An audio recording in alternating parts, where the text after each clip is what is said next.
See if there's the one. Is it Maxwell Scott?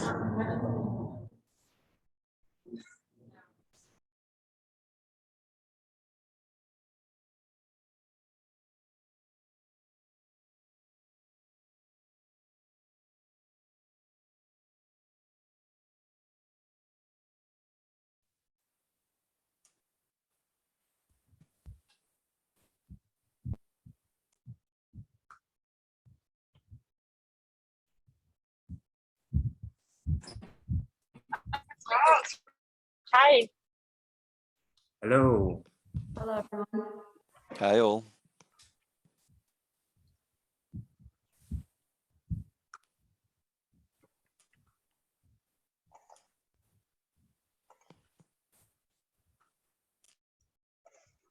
Anya, are you there?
And without further ado, I would like to give the floor to Daniel. Daniel will be announcing basically the whole purpose and concept of this workshop. We have 3 wonderful expert speakers joining us online from different locations of the world. And I hope that we will have a meaningful interactive dialogue with all of you and our speakers today on the topic. Daniel, please, if you could address us all for the beginning before we formally enter the discussion. Well, thank you very much, Anya. It's a pleasure to be here on behalf of Microsoft, co-organizing the Our Digital Future Capacity Building Series with the IGF Secretariat. It's by Virtual Frontier that we are joining the Africa IGF this year, but we are very much there in spirit. And as you may note, I have clothing from the continent to prove it. I'm pleased to be part of this exercise with Anya. And the purpose of this capacity building session is to equip developing country stakeholders in particular with knowledge on various topics surrounding the digital transformation, cybersecurity, and beyond. And today, in the context of digital transformation, we are looking at artificial intelligence. And particularly, we're looking at how to build artificial intelligence responsibly in Africa, given that this is the Africa IGF we're at. And I'd like to share very briefly some of the reflections as to why we are looking at this topic. And these reflections come from a Microsoft report, which is called Artificial Intelligence for Africa, an opportunity for growth, development, and democratization. And so I think you already see 3 key areas that AI can play a role. But essentially, the report looks at the ways in which the rapidly developing set of AI technologies has the potential to solve some of the most pressing challenges that impact sub-Saharan Africa, from Malawi to where I come from, Nigeria, and beyond.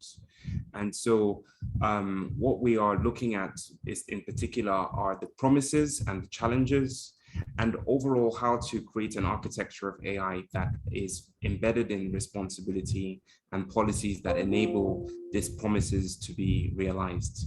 If we just look briefly at agriculture, this can be done more efficiently with AI, raising yields, very important in Africa. If we look at healthcare, we can be better tailored, we can create higher quality, more accessible outcomes through AI in the healthcare space in Africa. We know that public services in Africa could be more efficient and more responsive, I should say, to citizens with the benefits of AI. And another example that is exploding on the continent is financial services, where we can be more secure and reach more citizens who need them with AI. So these are some of the reasons, as you will see from our speakers today, why we thought it's important to address this topic. And I will pause here and hand over to Anya because we want to introduce speakers and she will begin that process. So thank you very much, Anya. Thank you very much, Daniel. Yes, as I said at the beginning, we have wonderful speakers with us. They hold expertise from different backgrounds and different disciplines, and we had a pleasure to work with them for the past couple of years, starting from Emanuela Girardis, the founder of the Pop AI, also an AI expert involved in so many processes. Emanuela was working with us on the best practice forum that we run for quite a long time on artificial intelligence. And then we have two other colleagues from Microsoft. Daniel, I don't know if you want me or you would like to maybe introduce your colleagues. I know they're joining us from also different parts of the world. Sure, that's correct. And thank you very much, Emanuela. It's a pleasure to be with you in this session. I will just introduce briefly my colleagues from Microsoft. We have Hiwot Tesfaye, who is a technical advisor in the Office of Responsible AI at Microsoft. And we also have Owen Wilson, who is the Director of Public Policy, also in the Office of Responsible AI. And helping us on the background as a rapporteur is Max Scott, who is Senior Program Manager. One thing I like to do, just to add nuance to the individuals who are speaking, is to share what I asked them. And I asked them, what is the superpower you would like to have if you could request one? And I think it will give you an indication as to who they are and maybe what they care about. And so Hiwot mentioned that she would like to have the same superpowers as Storm in X-Men. And that is really coming down to irrigating lands and being able to calm hurricanes. So it's not necessarily destroying bad guys, but using those virtues for good things. Owen has said that he would like to be able to have teleportation as a superpower so that he could deliver this presentation and meet all of you in person. So please accept that intention. And finally, Maxwell has said he would love to have perfect memory as his superpower. This would make learning easier and the notes that he will be helping us with as a rapporteur to be much better. So I'm pleased to share this introduction of our colleagues. And I just also want to say that we will have I hope to have a very interactive session and welcome your thoughts in equal measure to theirs. So Anya, back to you. Thank you very much, Daniel. Those are very interesting points to make. I didn't ask Emanuela in advance, but I did give her a heads up that we will ask her here on the spot. So I'm going to ask her to surprise all of us with her response. So if you could choose a superpower, what could it be, Emanuela? Hi, everybody. Can you hear me? Because I'm on a train and the connection is not so good. Okay, perfect. Okay, so I was thinking about it, and since last week I was in Ukraine on a peace mission, and I think that as a superpower, probably I would like to be able to read mind and to be able to read the mind of the world leader, in particular to the Russian and the Ukrainian, but especially the Russian one, and probably to be able to support in negotiation and to find a way to stop the war and to reach some peace. So probably that's the one. But this is really, I mean, since I was in Ukraine last week, and I'm still in that very intense experience mind. So Thank you very much, Emanuela.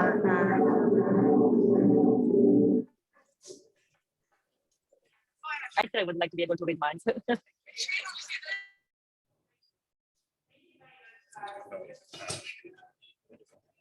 go into understanding do smart machines work for us, or maybe not that much for us, and what are the policies we need.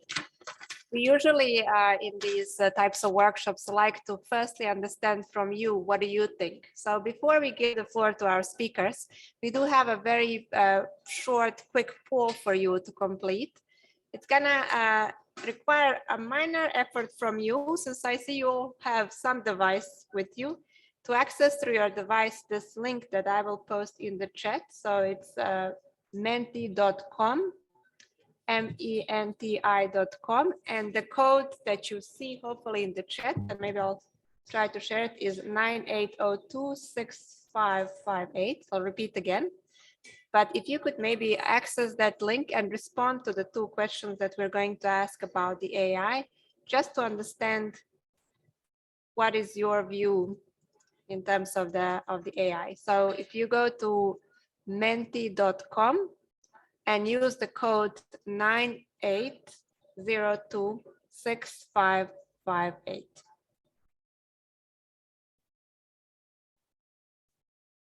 If you have issues, but I see that you are responding, which is great. If anyone has issues to access this, please let me know. So we have 2 questions. I'm still on the first question, whether AI technologies can advance sustainable development. Yes, and the code I'm reading again is 98026558.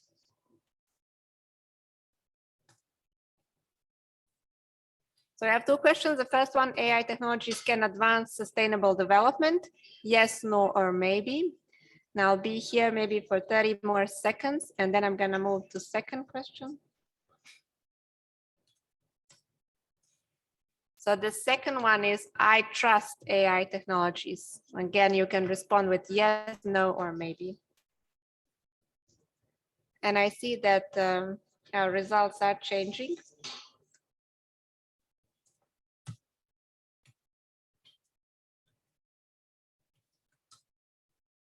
So it's very interesting to look at the results. I'll share them soon on the screen with you, but it seems that we are all, the majority of us are all in between yes or no, as maybe, on both of the questions.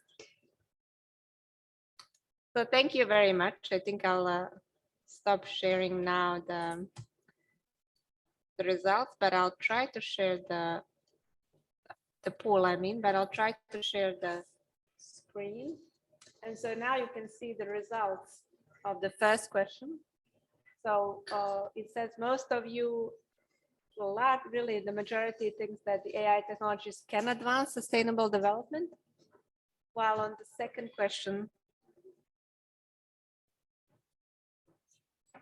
do you trust AI technologies? 46% of you said maybe. So this changed in a matter of seconds after I read the results. Thank you very much for responding to this. And now with having these polls in mind, where people, it seems, really believe that AI technologies can work for us to advance basically better life conditions for all of us, but that they're still to an extent skeptical about trusting the AI technologies. I would like to formally open this session, and we're very fortunate, as said at the beginning, to have Emanuela with us to provide the opening remarks, especially in respect to what potential AI has for sustainable development, speaking globally, but also specifically for Africa. So Emanuela, if you could maybe briefly just tell us about the potentials AI has for sustainable development with a focus on Africa, ideally in no more than maybe 7.5 minutes, so that we have some time for an open discussion after we hear from the 2 other speakers.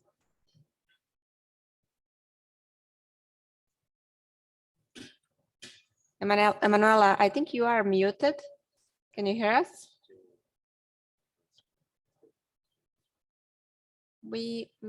I don't know if it's just on our side, but we may have a connectivity issue with Emanuela. So maybe while waiting that we resolve that, Daniel, if you agree, we could move to the two other speakers and then we can come back to Emanuela. Sure, sure. And I will just take that hint and apply the pressure and spotlight to my colleagues to go one slot earlier than imagined. So Owen and what, the floor is yours. The idea is to please just give us a 7-minute summary, and we will create room for you to expand on this later. So please do share your screen. And I believe you've already been given moderator privileges or presenting privileges, so it should work seamlessly. That sounds good. Bear with me as I share my screen. I do think Emanuela is back, so if we do want to revert back to her, that's all right as well. I'm currently in a tunnel, so maybe it's better if we wait for me to get to the tunnel, and then I probably will have a better connection. Sounds good. All right, can you all see my screen? Not the problem. What do you need? My voice. We can hear you well in the room, yes. What do you need? We can hear you, we can't yet see your screen. Bear with me, let me try again. Connected to the screen, not here instead. Can you see it now? Yes. Yeah, there we go. Got you. All right, excellent. Well, thank you all for having us today. It's truly an honor to get a chance to kick off this discussion. My name is Hiwa Tesfaye, as Daniel mentioned, and I'll be joined by my colleagues Owen Larder and Max Scott as well. So we were hoping to start off with the positive, the good things about AI technology before getting into some of the darker aspects, but we kind of have to go with the flow. So let us talk about the risks of AI. Despite all of the wonderful potentials that it has to support sustainable development goals, as well as just economic development on the continent of Africa, the risks are also equally important to understand so that we have a clearer picture of both the benefits and the harms, and so that we can think through appropriate and proportional policies that can help us reap the benefits as well as mitigate the potential harms. So let's get into it. As AI is becoming more and more a part of our lives, especially in the Western context where it is being leveraged to determine the kind of content we consume online, how we get from point A to point B, whether we get access to loans, whether we get hired for a particular job, and so on. As we're getting more and more ingrained, as AI is getting more and more ingrained in our lives, we're also starting to see a growing volume of headlines highlighting the concerns regarding the use as well as the misuse of AI systems. So I'll highlight just two on this slide. The bottom screenshot is of an article talking about deepfake. So deepfake is a type of AI application that essentially generates synthetic media. So it's like fake videos, and sometimes it's coupled with audio. And in this particular instance, there was a fabricated or synthetic media of President Zelensky from Ukraine, essentially telling his troops to surrender. So you can imagine the kind of implications this could have in a critical situation like the one that Ukraine is in, and spreading disinformation and misinformation. The other one I want to highlight on this screen in terms of the risks of AI is the one on the right-hand side corner, top corner, that talks about millions of Black people affected by racial bias in healthcare algorithm. This article is actually the one that kind of changed the trajectory of my own career from being focused on data science to wanting to get more focused on the responsible application of AI. Because this article helped me see that even the most simple AI algorithms can learn historical inequities and perpetuate them forward. So in this case, a healthcare algorithm that is widely used across US healthcare systems was essentially supporting decisions to prioritize healthier white patients into specialized care programs over sicker Black patients.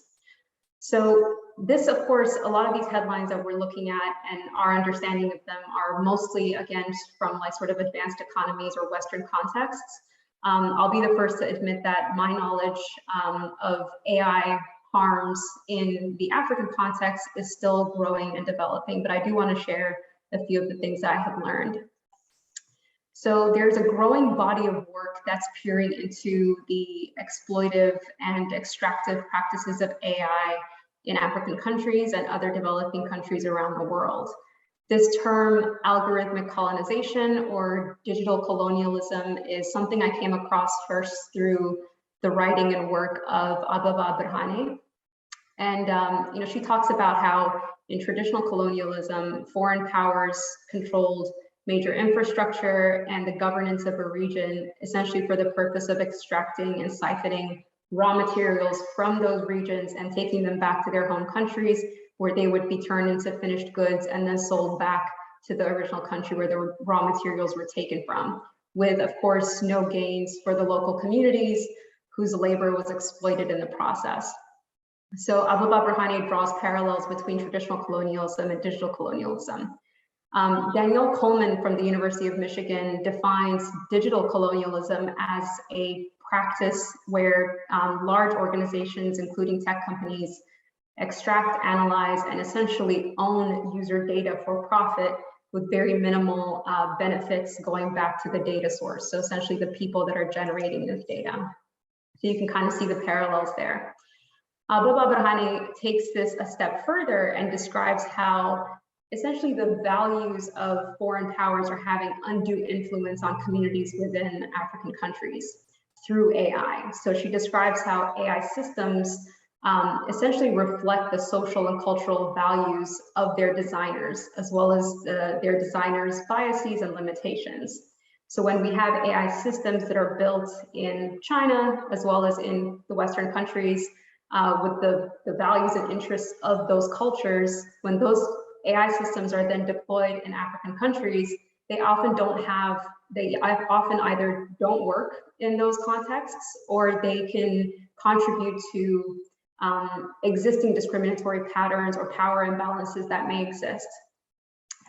MIT Tech Review points out some examples of AI recreating colonial harms in places like South Africa and Venezuela.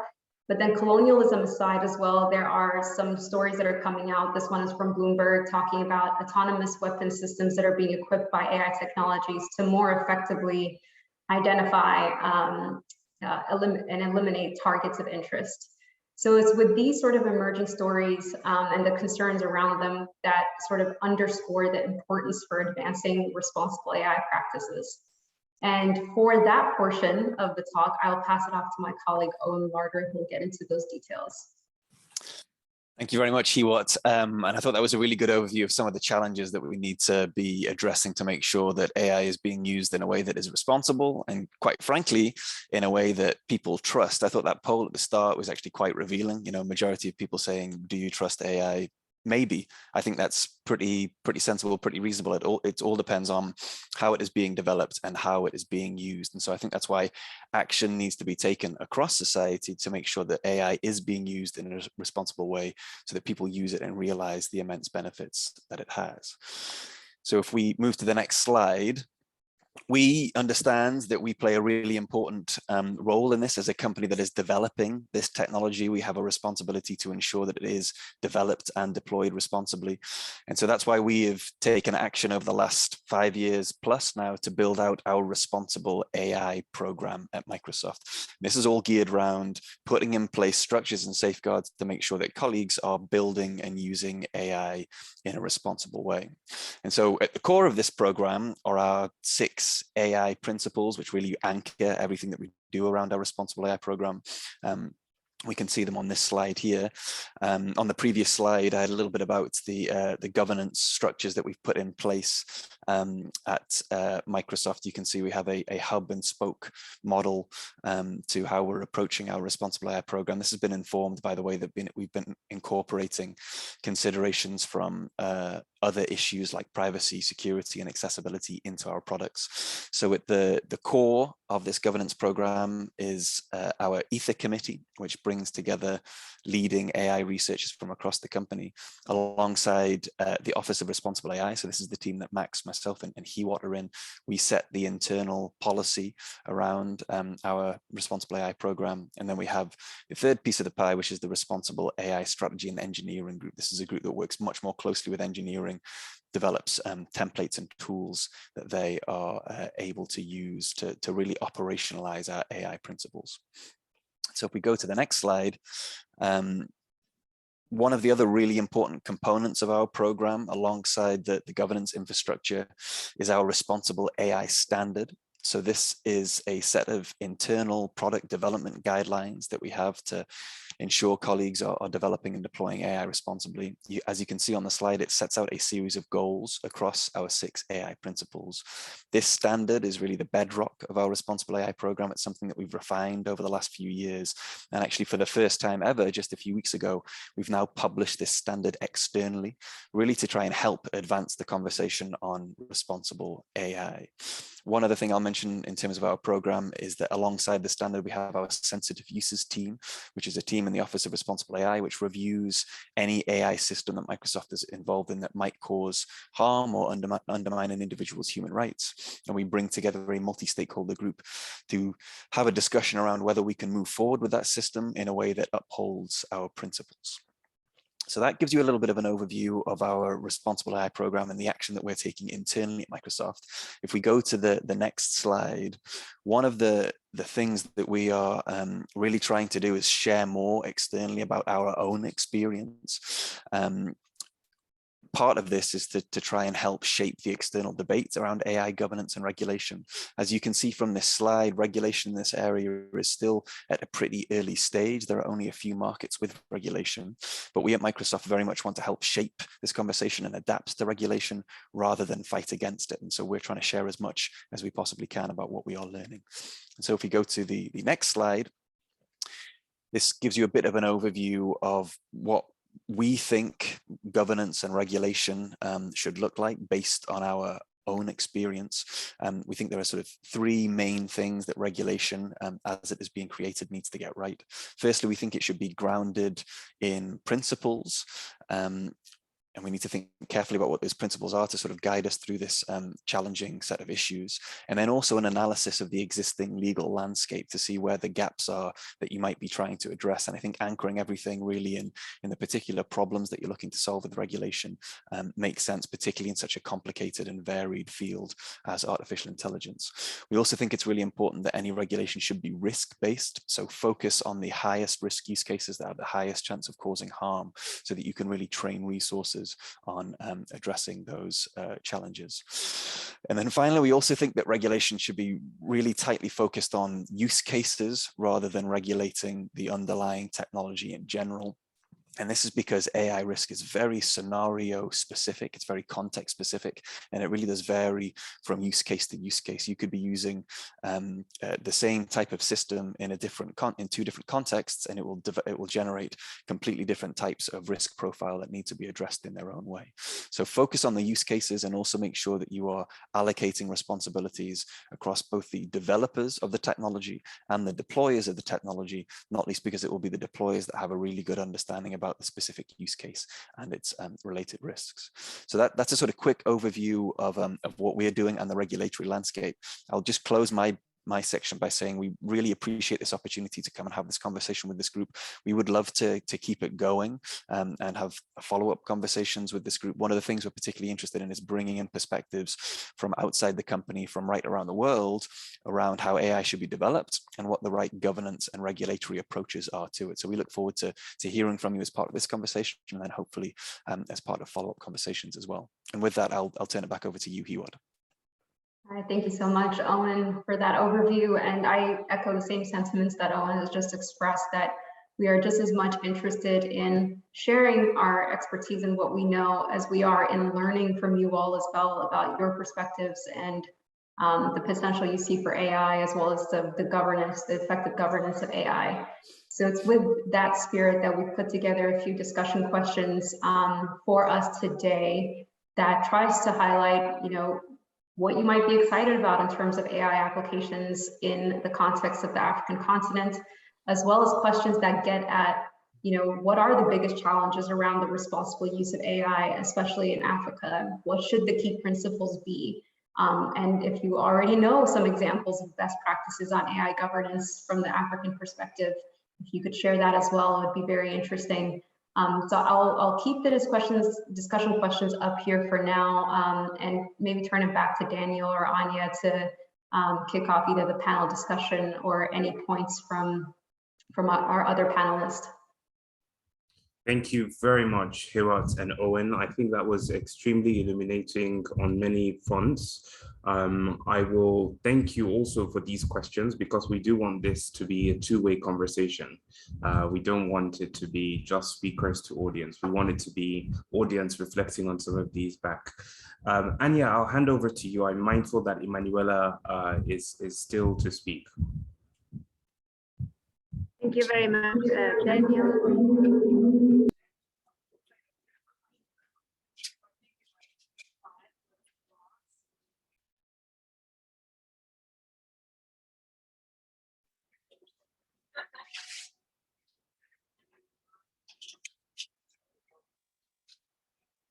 Well, maybe they are having technical difficulties there. Emanuela, if you're on and you are able to have sound, do you want to go ahead? I can hear you. Can you hear me?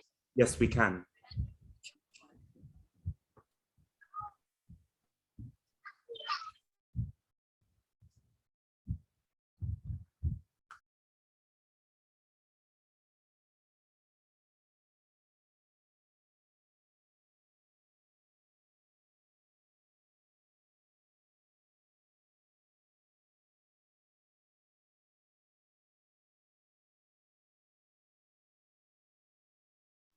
I think they might be out on mute at the IGF line. Emanuela, we could hear you. We can't now. Okay, can you hear me now? Yes, we can. Please go ahead. I don't know if you can. Okay, first. Okay, thank you. Sorry, I couldn't hear what you were saying, so I will try to. And we just stopped also in a station, so people are getting in and out. I hope there is not too much mess. Okay, so thank you for having me here today. I'm very pleased actually, and I should wear the mask also. So I will just I will put it away. And I wanted to talk to you about AI technology for sustainable development today. And I think, like we just heard now, the responsible AI, and it's very much in line with the European views, also with the human-centric, trustworthy AI. And AI is this very powerful set of technologies which can be used to tackle some of the biggest challenges of our times. And on one hand, we have great opportunities, and on the other hand, like you said, we need to use a responsible AI. And because there are some risks related, and we need to know those risks, and we need to mitigate them. I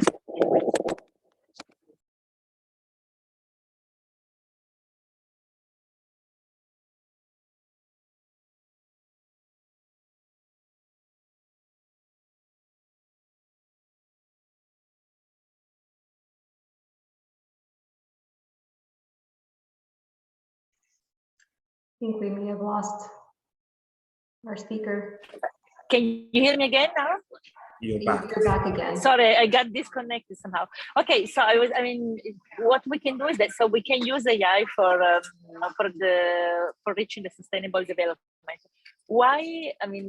We think that it is useful to use AI for reaching a sustainable development, and so for reaching the 17 SDGs of the 2030 agenda.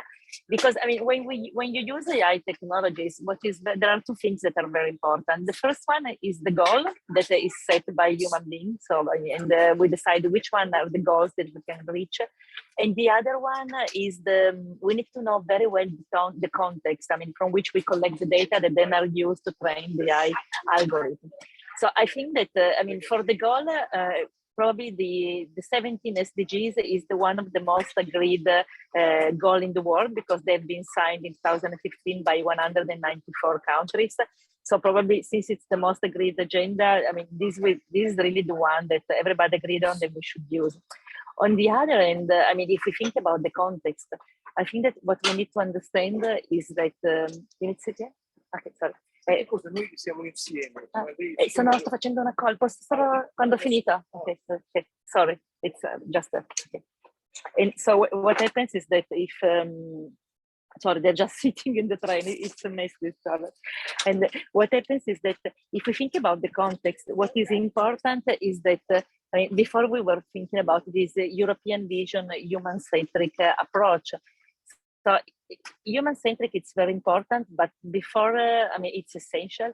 But we also should think that, I mean, human beings were just one of the 8 million species in the world. And if we think about the fact that we're living already in the 6 max extinction and the huge loss of biodiversity, we should probably think that, I mean, we need a paradigm shift and that we really need to use a planet-centric approach.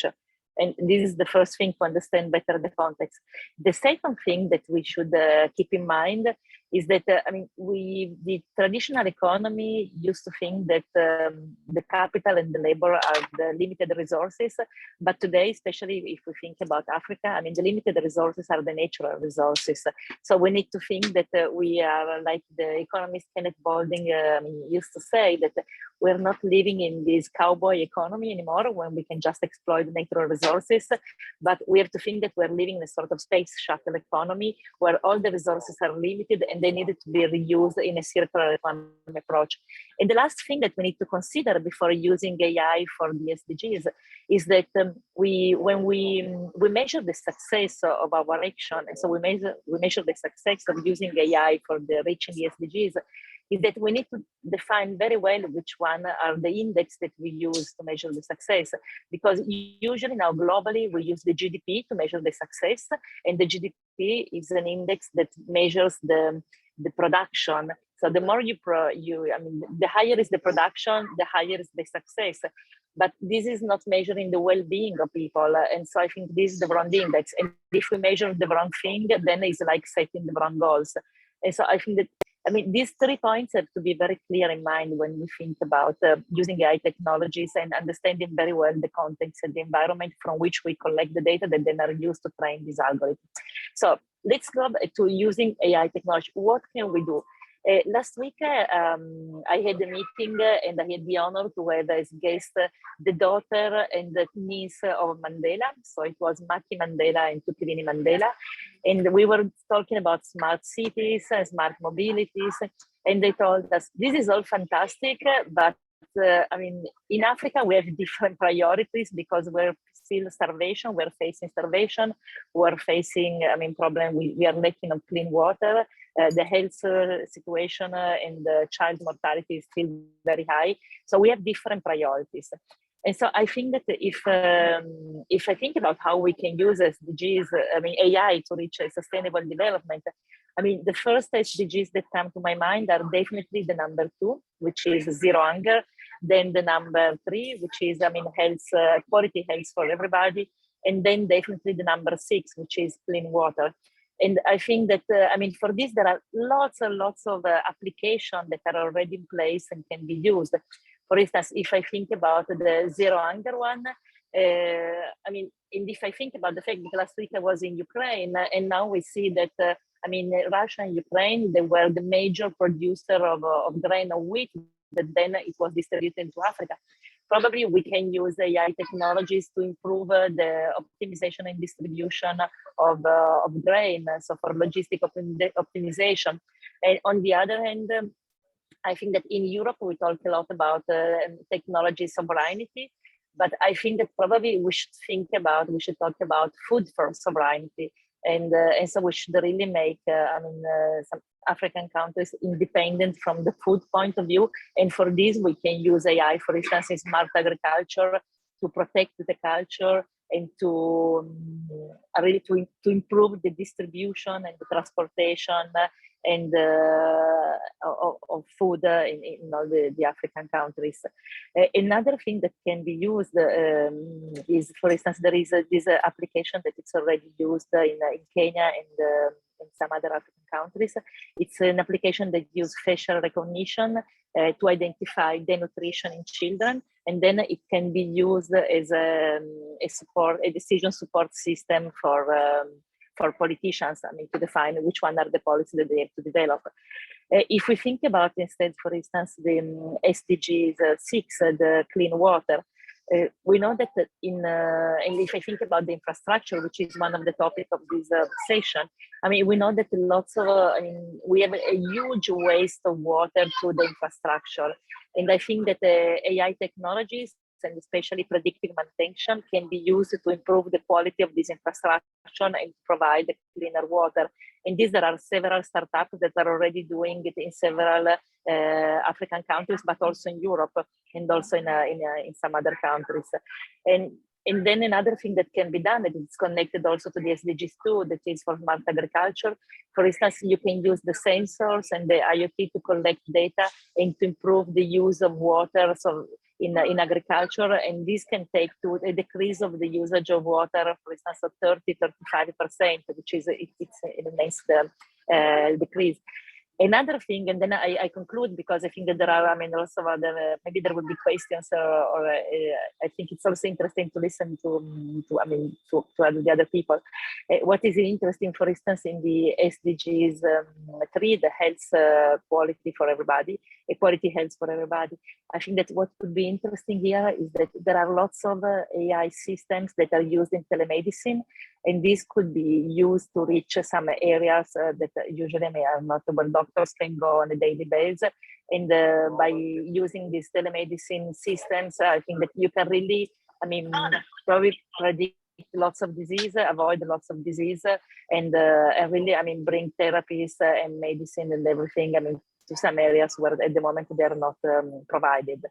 So I think that there are already lots of applications of AI now. I just wanted to give you some examples, but the point is that what is important is that you need to teach people how to use them, and then you need to enable them, really, to bring them in some these areas. So the last point would be probably education, that I think you really need to develop some education system to make people able to use in an aware and safe way these new technologies. I think, I could talk for hours about these topics because I'm very passionate about it, but I will hand it over to Anya or to Daniel for the other speaker or for other questions. Thank you.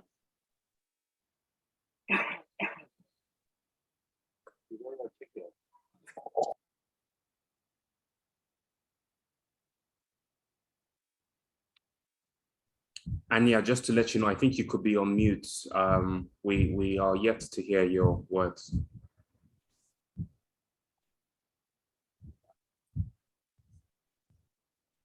Can anybody hear Anya? It's just me. Can you hear me now? Yes. Okay, I have a signal from the tech team. Thank you very much. No, just to summarize what I said while I was on mute, which is firstly to thank Emanuela, obviously, for her wonderful remarks, and to thank Owen and Hibot for also excellent address that provided, I think, different perspectives for all of us to understand, on one side, what are the potential of AI for, as I said, making our life conditions better, but on the other side, what are the existing risks already and concerns, and how do we address them? Before we open the floor, Daniel, if you agree, I just wanted to draw your attention to one very interesting slide that I think came from Owen's presentation with respect to which governments regulate or started to regulate AI. And if you look at the African continent, if I'm not wrong, most of the region was white, while other regions that do regulate are in dark blue. And I want to ask for your views. Firstly, do you see in your region any actions where the AI is regulated? What's the governance model that's been applied? Because it is a fact that AI is very much present in the region, and that digital transformation through AI is something that is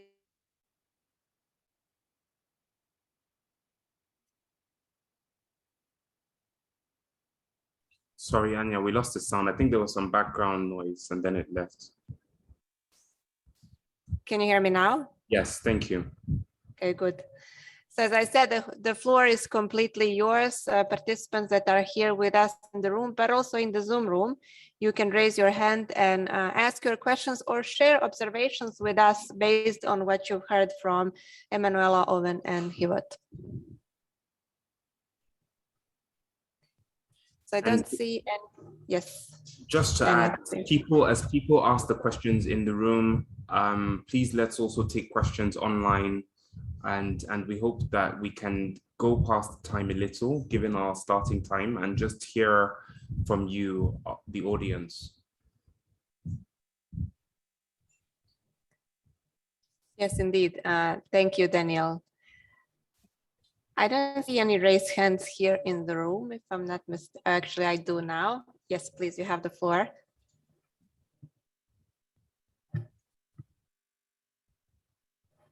Okay, I hope this is audible.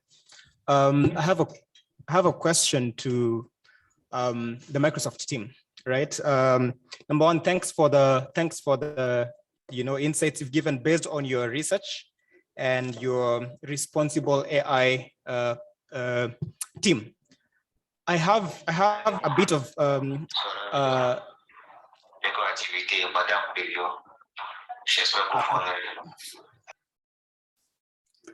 sure, okay. Yeah, I just wanted to know, in 2015, that was when Tay, the Twitter chatbot was launched. And of course, we know how that went. I just want to know if you guys, of course, I'm sure you learned quite a bit from that. I want to know what insights you've got from that in terms of developing responsible AI. And also on the question that was on Owen's slides about what are the priority areas for Africa in terms of AI.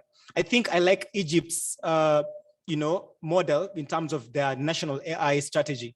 They're looking at 4 main areas. They're looking at AI for government, AI for I think healthcare, AI for as a capacity development measure, and AI also for economic development. I think it encompasses what specifically a nation needs. But I think one thing also we need to add on that I think is missing largely on the African continent is local development of these AI technologies, because we'll still risk the issue of importing AI and then trying to customize it for the African context. I know Microsoft is investing on the continent in terms of trying to develop AI talent, but I think this needs to be scaled. And I think that's the kind of conversation we need to be pushing for going forward in terms of developing nascent talent on the African continent for developing AI technologies. I think I'll just pause there and probably get some feedback on the Tay chatbot. Thank you very much. That's an excellent question, not an easy one. And I assume maybe Owen and Hivot would take this question, as it was, I think, addressed to you based on your presentation. Yeah, happy to. I can jump in with a few thoughts, and I'm sure others may have comments as well. Very good question and very helpful comments. I think on the first question around Tay, yes, it's amazing to think that it was that many years ago now that we had that experience. And as you intimate, we learned a lot from that. And that was actually just at the start of when we were thinking through our own responsible AI program. And I think the lessons learned from that really helped us inform how we would shape our program. And they really sort of cut to some of the grounding principles around what we're trying to do, which is help teams as they're developing AI systems really think through what they're trying to achieve with their systems. They have to perform an impact assessment where they think through what some of the negative impacts of the AI system they're developing may be on individuals and groups across society. And then alongside that, they have to think about what some of the mitigations are. And so I think our program was much less developed all those years ago during the Tay experience, where we probably didn't have as robust a set of questions that we were thinking through as teams developing these technologies. And so, yes, as you intimate, I think we learned a lot from that experience, and of course continue to learn as well. This is not by any means a completely sort of mission accomplished, finished project yet. We are continuing to learn and continuing to talk with people and continuing to build our program out, which does lead me on to the second part of your contribution, which was really helpful. As I mentioned as part of the presentation, one of the reasons we're excited about having these types of conversations is to learn more about what is going on across the world, and in particular on the African continent as part of this conversation. So very interesting to hear of your very helpful overview of what is going on in Egypt. I made notes on that and look forward to learning more. And I completely agree with the thrust of your final comment. I think it's really important to democratize not just access to these technologies, but the ability to build these technologies and really realize their benefits. So that's something that we are very much committed to as a company, and look forward to working with others to really advance that sort of that democratized ability to access and realize the benefits of AI. Thank you very much, Owen. Anya, if I may, there's a question online, just to have a question on both frontiers. The question comes from Wisdom Doncor. I assume it's for any speaker. He says, do you think there is need for AI regulation in our part of the world, Africa? We should be talking about open AI in Africa. Any form of regulating AI in Africa now won't promote innovation. It will rather kill it. What do you think? That's from Wisdom Doncor. Maybe jump in, and then Owen or Max or others can supplement my response. Wisdom, thank you for your perspective. And this is the type of conversation I think we're dealing with, not just from the African context perspective, but even in the US and other places where there's this legitimate fear that legislation would stifle innovation. But I do believe there is room for proportional legislation that will help us mitigate these risks that we've highlighted thus far. And then there are others that we haven't even seen yet from coming to fruition while we're trying to reap the benefits of AI systems. So even having any kind of legislation that is, like Owen was mentioning before, grounded in the right principles and attributes the right level of responsibility, both for the developers of AI system as well as for those that are deploying it and using it in practice, can be sort of carefully crafted in a way that really puts people at the center of it and protecting the rights and freedoms of people, while ensuring that we're able to sort of balance our ability to reap the benefits of AI technologies. But yes, I do think there's room for proportional legislation is really the gist of it. Owen or Max, if you have any thoughts to augment that, please chime in. I would agree. If I can add. Go on, Manuela. Yeah, you go. You go. Okay, thanks. No, I think if I can agree something, I mean, I think that we definitely need regulation on AI. I mean, especially if we think about the European vision of trustworthy AI. Why do we need trustworthy AI, and what does it mean? So, I mean, for people to be able to use AI technologies, they need to trust it, because it's this system that are taking automatic decisions, and so, or they're having an impact on people's life. So we need people to trust them. And so in Europe, what we did is that we defined very well with our proposal for AI regulation, what does it mean, trustworthy AI? And it means three things. The first thing, it means that it has to be lawful. The second, it has to be ethical. And the third, it has to be robust from the social and technical point of view. So lawful, I think it's quite easy. So it has to respect law.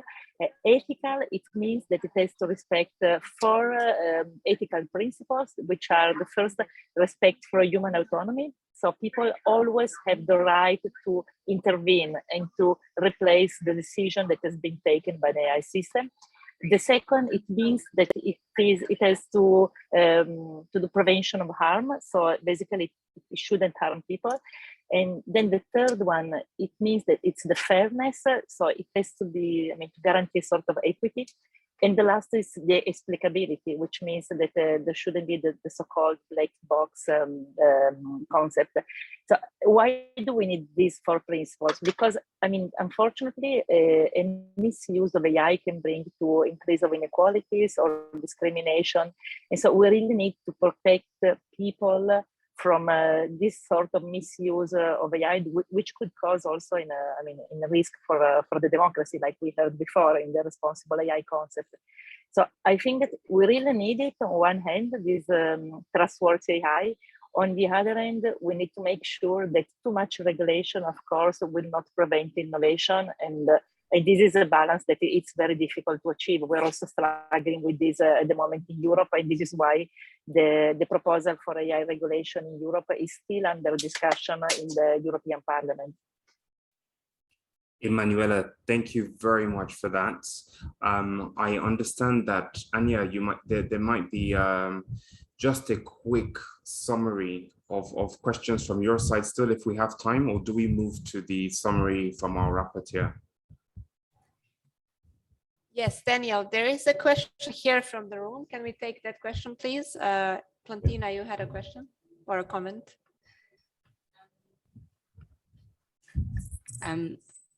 Hi, everyone. So it was a question pertaining to impact assessments of AI.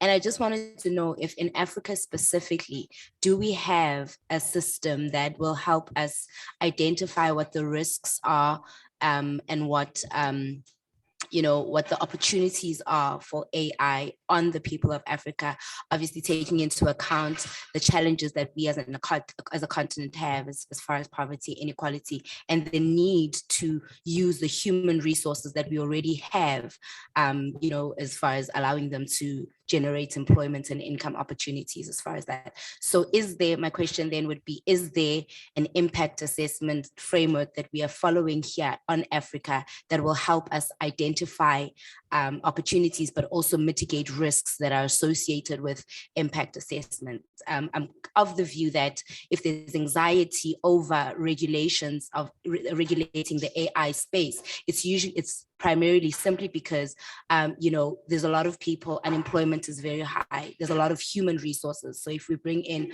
artificial intelligence, there's a bit of anxiety around what that means for us people and our possibilities of gaining more employment. So I just wanted to get a sense of whether there is such a system in Africa. Thank you.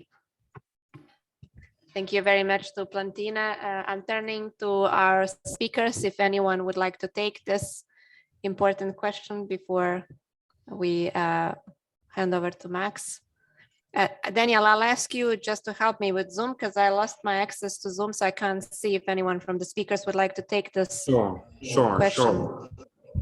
Hewat, Emanuela, any response? Yeah, I can just quickly answer. I mean, I think that it's okay. I can tell you, I don't know in Africa, honestly. I can tell you what's happening in Europe at the moment. We still don't have a framework for assessing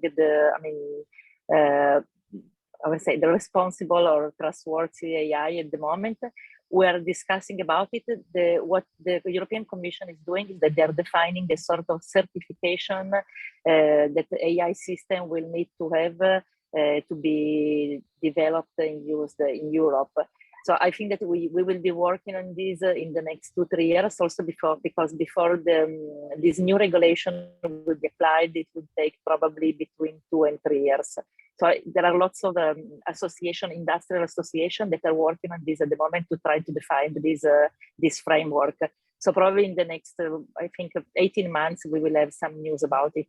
Referring to the fact that AI is stealing people's job, I think that there are lots of studies that are saying that at the end, the number of jobs, the new jobs that will be created, will be higher than the number of jobs that will be replaced. But of course, there will be jobs that will be replaced, maybe not completely jobs, but part of the jobs, of the activities of each jobs. On the other hand, I think that, it's if we think about this technology, the only thing that we can do, it will be used to improve people's life, but the only thing that we can do is really to invest in education, I think, because if we invest in education and if we teach how to use AI, how to develop AI, and how to develop new jobs and new activities, probably this is really the key, for the future. And we will probably, all work less in the future, I think. We already work less if we look at, at the past centuries. And thank you, Emanuela. Yeah, sorry, just sensitive to time. Thank you. Hewat, I think you also wanted to have a point then. I'll just loop in a question online from Mikel. AI relies on digital infrastructures. These have significant energy consumption and therefore emit greenhouse gases. What guarantee and protection for Africa in the face of this innovation? So if you don't mind sort of lumping those together. Sure, so I want to quickly address the question of the impact assessment that was brought up earlier. Microsoft has developed its own version of an impact assessment template. This is really designed for internal engineering teams to think through the benefits and the potential harms of AI systems before they build them, right? Before they actually put the code down and actually implement these systems, thinking through the potential benefits and harms.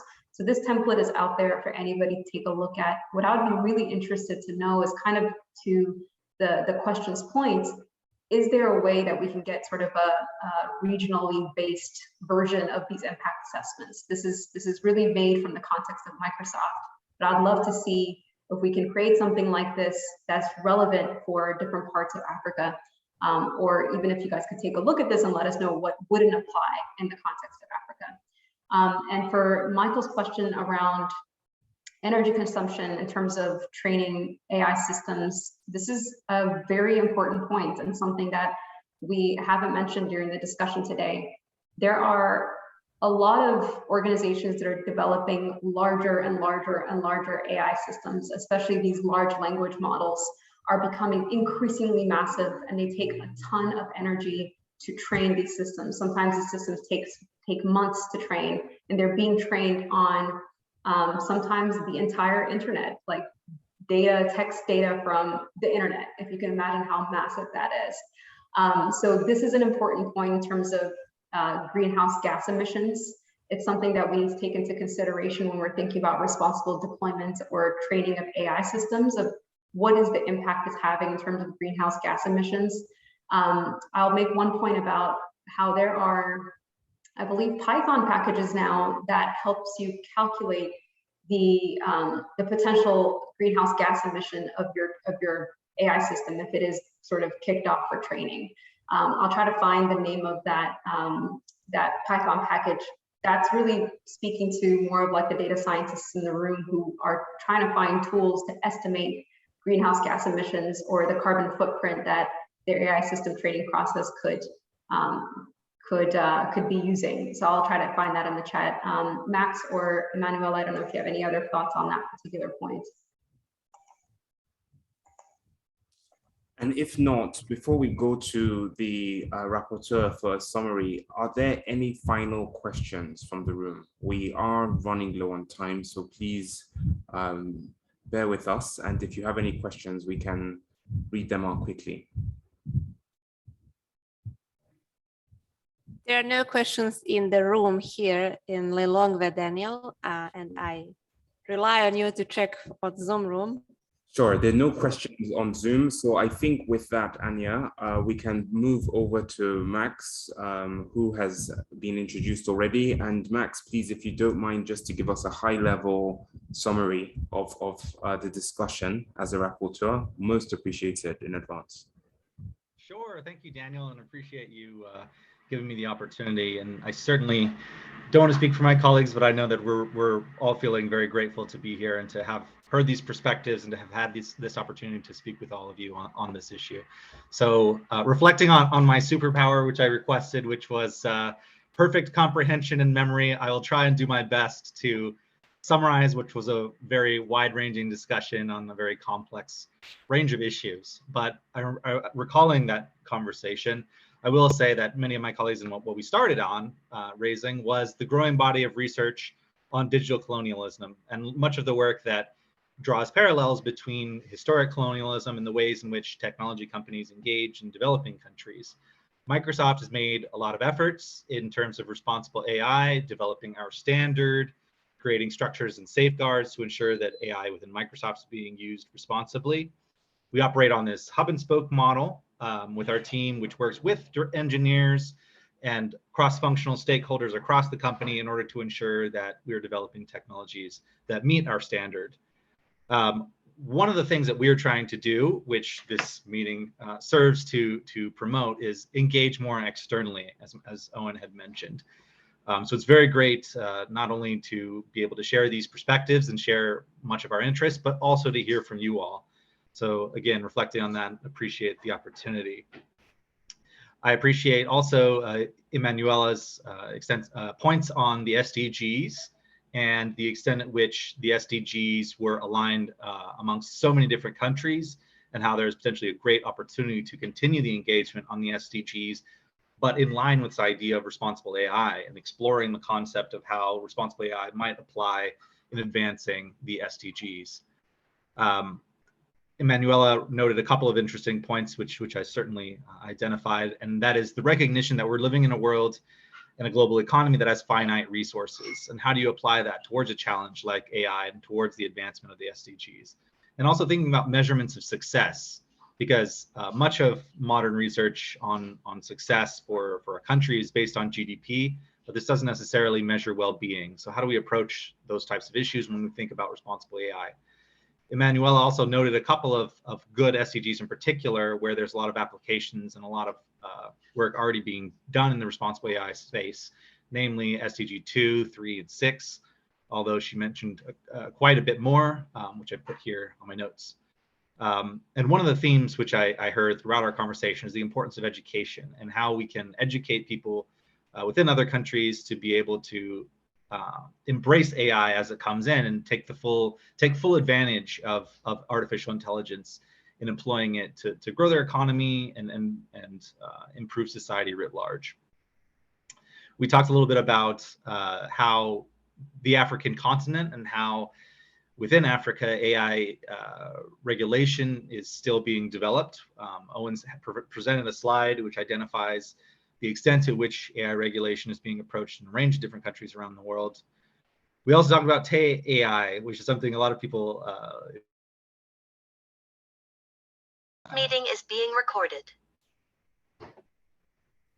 No, I'm going to keep going. I'm not sure if that means that this ended or not, but anyways, we talked about the lessons learned from AI. We also heard a lot of very interesting comments about Egypt's approach to AI, which is something that I'm very excited about learning more about, and we'll definitely start looking into. I appreciate the person who raised Egypt's AI strategy. And I just want to reflect on that as a concept, and something that Owen mentioned at the very beginning is that this meeting was incredibly instrumental in providing the opportunity for us to learn more from you as much as it was for us to share information about what we were doing here at Microsoft. With that in mind, Hiwat also shared our impact assessment templates, which certainly would welcome feedback or thoughts from people on. And I identified one of the questions here where there's potentially an opportunity to think about impact assessments that are region specific. So we'll certainly take that idea back from this conversation here. Max, let me just I'm almost done. Sure. Yeah. The last piece I'll mention here is we talked about workforce, and we talked about how the importance of thinking about how AI is going to affect the workforce in the future. This is something that we're certainly thinking about a lot here in Microsoft. And that's essentially what I captured in our conversation today. Once again, appreciate the opportunity to attend, and certainly going to work with Daniel and others to make sure that this summary can be of most use. So sorry about that. Here you go, Daniel. Don't be sorry. We're very thankful for the readout, and I think the Superpower has served all of you well in this presentation. With that, I will turn over to Anya for concluding remarks. Well, thank you very much. I would conclude with a huge thank you to all of you who have been here with us in the room, in the Zoom room as well. Thank you to our speakers. It's been very inspiring. And thank you, of course, to Max. I think you had the most difficult task here in this room. Thank you to my fellow co-moderator, Daniel. We are certainly not stopping here. This is basically just one stop on our journey. So this whole project of our digital future certainly continues. And I think especially to build on Plantina's point, the whole concept of AI, especially for Africa, is something that is really emerging in terms of governance and regulation here. I don't know precisely for the countries, but I know that the African Union is doing a lot of work, building on the consultations that took place very recently in Senegal. And I'm pretty sure that the African Union, as one of our partners for hosting the 17th annual IGF meeting in Addis Ababa later in November, beginning of December, we'll certainly be speaking more about this. And I'm hoping that all of you will be able to join us in Addis for the 17th IGF in person, if not in person, then online. With that, once again, thank you very much. The report from this workshop will be at the IGF website and the ODF website. Daniel, thank you very much. Thank you all. It's been a pleasure. Thanks, everyone. Take care. Bye-bye. Thank you, everybody. Bye. Bye-bye. Thank you, everyone. Bye-bye.